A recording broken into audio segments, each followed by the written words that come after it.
This is Romario Dos Santos Alves, a security guard who became known as the Brazilian Hulk in the fitness industry. However, the reason behind that nickname is not his strength, insane lifts, or technique. It's his massive 25-inch arms. But behind the viral photos and shocking headlines lies a deeper story about body image, the pressure of social media, and what happens when the desire for attention overpowers self-preservation. This is the documentary of the bodybuilder who built 25-inch arms and nearly died, Romario Dos Santos Alves. In 1986, in the modest surroundings of Caldas Novas, a working-class family welcomed their third child, Romario Dos Santos Alves. Caldas Novas is known for its natural hot springs and close-knit community, and was a world away from the glamorous bodybuilding scenes. Growing up, Romario was surrounded by the powerful visual language of Brazilian culture. Muscular men playing beach volleyball, samba dancers with athletic builds, and local heroes who seemed to embody strength and confidence. The Brazilian beach culture was not just about aesthetics, it was a celebration of the human body's potential, a narrative that whispered constantly in Romario's ear. As a teenager, Romario felt perpetually invisible. In a culture that celebrated physical prowess, he was lanky, unremarkable, a security guard's son with dreams larger than his frame. At 15, he discovered weightlifting as his potential escape route. Each repetition was his way of fighting against the feeling of not being good enough, a way to sculpt an identity more powerful than his current reality. I trained for 4 years without taking anything. No drugs, steroids, nothing. Only natural. But I wasn't getting results. But transformation was not easy. 4 years of dedicated training, early mornings, strict diets, countless protein shakes yielded minimal results. While his peers seemed to build muscle effortlessly, Romario's progress was frustratingly slow. But here is when the twist happened. Fui embora da minha cidade, Caldas Novas, e fui morar em Goiânia. Chegando lá na academia, vi uns caras muito grandes, fortes, braços enormes, e eu comecei a se aproximar deles e fazer amizade com os caras.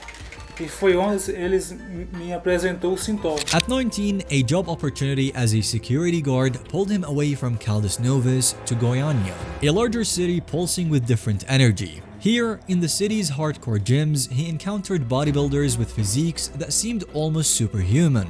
Massive, defined, commanding respect with every movement. Something ignited inside Romario that day, a volatile cocktail of jealousy, desperation, and an almost primal ambition. The bodybuilders he saw were not just muscular, they were living sculptures, walking representations of transformation. Little did he know, this moment of inspiration would lead him down a path of dangerous self-modification, a journey that would cost him everything. It was in 2013 when a gym acquaintance introduced him to Synthol, a site enhancement oil that bodybuilders sometimes inject directly into muscles to create the appearance of growth without actually strengthening the muscle. Romario was hooked. At 22, Romario started using the drug, thinking it was just another supplement. The first injection was almost ritualistic. Romario's hands shook, not from fear, but from excitement. Each milliliter represented a potential escape from his invisible past. But Romario did not know that after 9 months of injecting, his life would change forever. The substance, a mixture of oil, alcohol, and lidocaine, is injected into the muscles to enlarge them. Soon, Romario was hooked and injecting regularly. Within months, the Synthol worked its dark magic with terrifying speed. Romario's arms transformed from average size to a huge Hulk looking like. His biceps swelled to an impossible 25 inches, a measurement that even professional bodybuilders could not achieve. But this was no genuine muscle growth. Where legitimate bodybuilders develop defined, striated muscles that speak of strength and discipline, Romario's arms became alien appendages, smooth, unnaturally round, and completely disproportionate to his body. They looked less like muscles and more like a balloon filled with a toxic synthetic oil that created nothing more than an illusion of size. What I'm starting to see now is many of these bodybuilders starting to come in, and they've been using a variety of substances. They'll use either silicone, they'll use mineral oil, synthol, PMMA. These are not approved products. These are products that are meant to be in the body.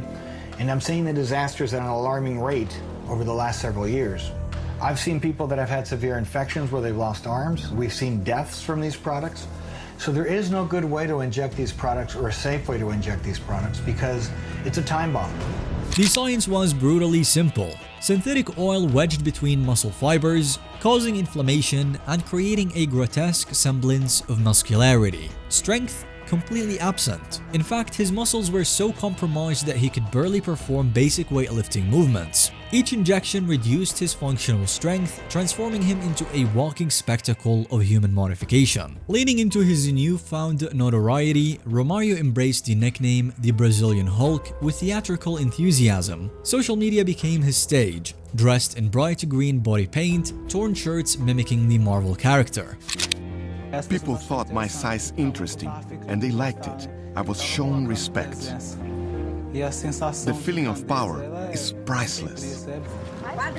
I wanted to take a picture. He's very beautiful. But as the oil settled and thickened in Romario's muscles, the attention was a drug more potent than any synthetic oil. Likes, comments, shares, each digital interaction was a hit of validation that drove him to inject even more. What started as a desperate attempt to be seen had become a runaway train of self-destruction, fueled by the most addictive currency of the modern age: viral attention.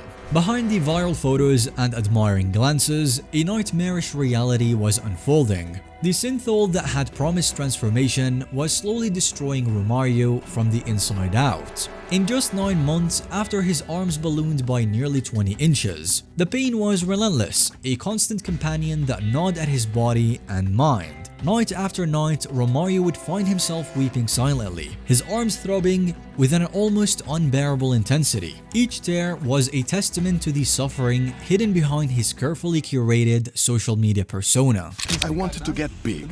I didn't want only to have a nice defined body. I wanted to be a big guy. I wanted to be a monster. Yet with the dawn, the addiction would reassert itself. I wanted to get big, he would later admit. I wanted to be a monster. The physical transformation was accompanied by an equally disturbing psychological metamorphosis. Friends who had known Romario as a gentle, humble young man watched in horror as he became increasingly paranoid and aggressive. His entire world contracted to the size of his artificially inflated arms and the digital validation they brought. Any suggestion that his muscles were not real would trigger volcanic rage. He began living inside an elaborate fiction, believing his own lies with a desperation that bordered on madness. The line between reality and delusion blurred with each injection. Each injection was a Russian roulette with his own body, a gamble where the stakes were his health, his future, his very life. The heartbeat of obsession grew louder, drowning out any voice of reason, any whisper of caution. The monster he had so desperately wanted to become was consuming him from within, one toxic injection at a time. The morning of reckoning arrived like a thunderbolt of karmic justice when his body finally rebelled against his relentless self-destruction. He awoke to a nightmare. His right arm, once his prized possession, his ticket to viral fame, had grown into a swollen, throbbing mass. Each heartbeat sent waves of excruciating pain radiating from his bicep to his shoulder. His wife, who had watched his transformation with increasing horror, knew this was different. This wasn't just another injection aftermath. This was a medical emergency. Her hands trembled as she helped him dress to go to the hospital. It's 5 a.m. and Romario packed his stuff and head to the hospital. The sterile white walls seemed to close in as the doctors delivered their grim diagnosis. Multiple abscesses had formed deep within his muscle tissue. Infections had spread like silent invaders, causing his muscles to be as hard as a rock. The synthetic oils he'd been injecting were not just creating an illusion of muscle, they were systematically destroying his body from the inside out.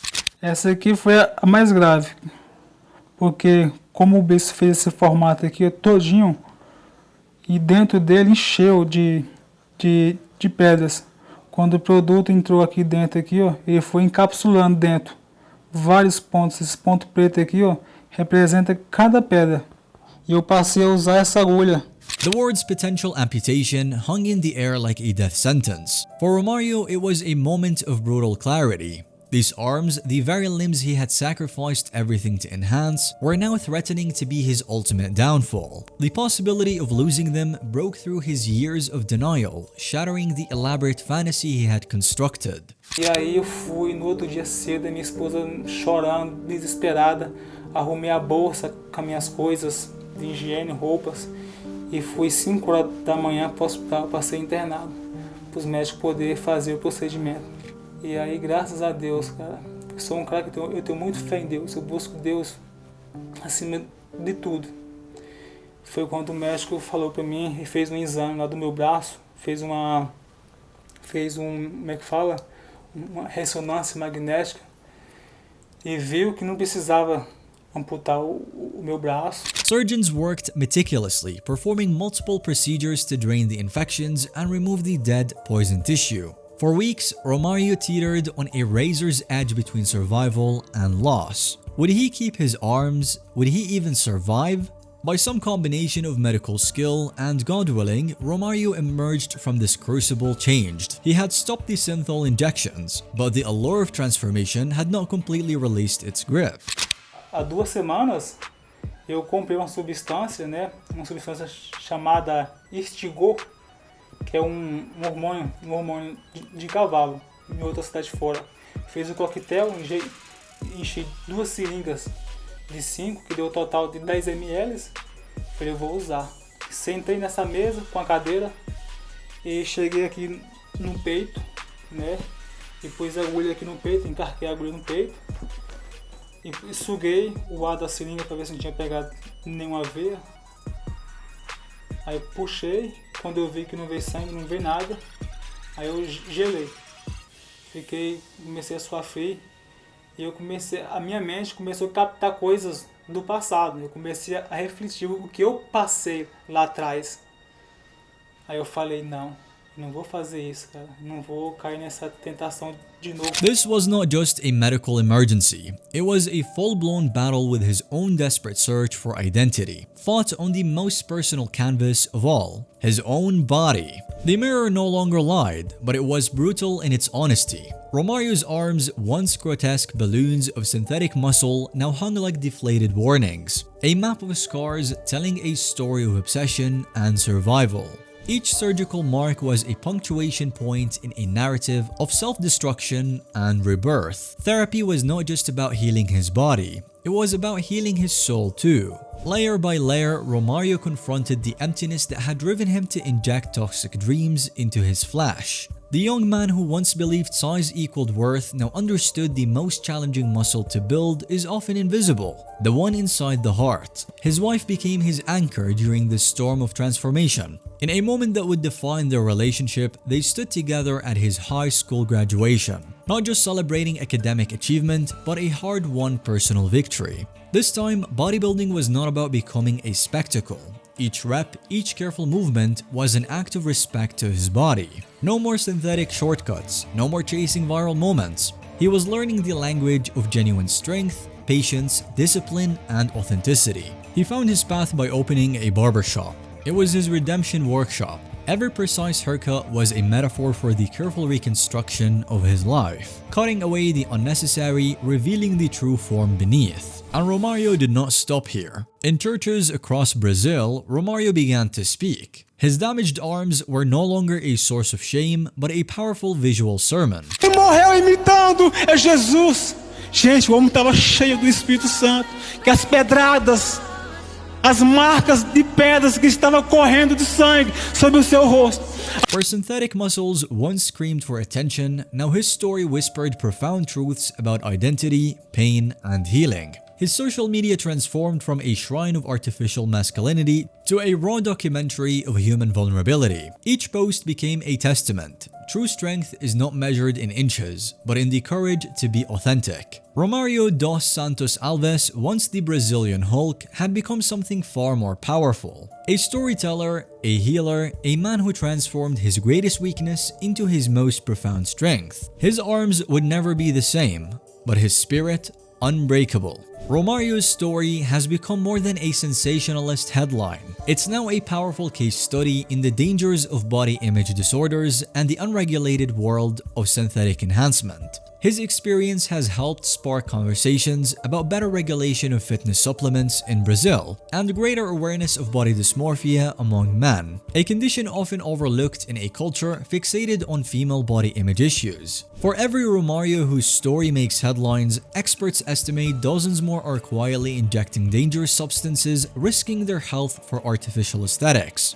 Romario's final message: if I could go back and talk to my younger self, I would say that no amount of attention is worth what I put myself through. True strength is not about the size of your arms, it's about having the discipline to do things the right way, even when it's way harder and slower. The man once known as the Brazilian Hulk no longer tries to look like a comic book character. Instead, he's embraced being human, imperfect, scarred, but alive and authentic.